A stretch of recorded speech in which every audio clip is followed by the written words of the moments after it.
চলো বন্ধুরা, আজকে আমি বাড়িতে কী কী রান্না করেছি সেগুলো আপনাদের সঙ্গে শেয়ার করি। দেখুন, এখানে আমি ভাত রান্না করেছি, এক হাঁড়ি ভাত রান্না করেছি। আজকে বাড়িতে অনেকজন খাবে, সেই জন্য এক হাঁড়ি ভাত রান্না করে নিয়েছি।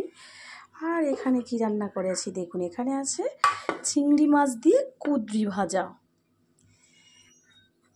যাই হোক, এটা ফার্স্ট টাইম খাচ্ছি চিংড়ি মাছ দিয়ে কুঁদরি ভাজা এখানে আছে।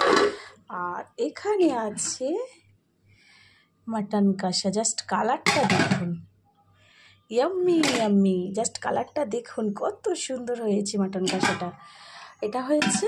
আর এখানে আছে পটল দিয়ে চিংড়ি মাছ, এটা আমার খুব ফেভারিট একটা রেসিপি, পটল দিয়ে চিংড়ি মাছ।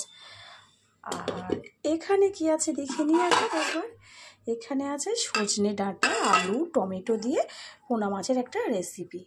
আজকের কোনো রেসিপির ফুল ভিডিও হয়তো শেয়ার করতে পারিনি, কিন্তু রান্নার পরে কী কী রান্না করলাম সেগুলো দেখিয়ে দিলাম। তো বন্ধুরা, আজকের এই ভিডিওটি ভালো লাগলে like, comment, share and subscribe করবেন। ধন্যবাদ।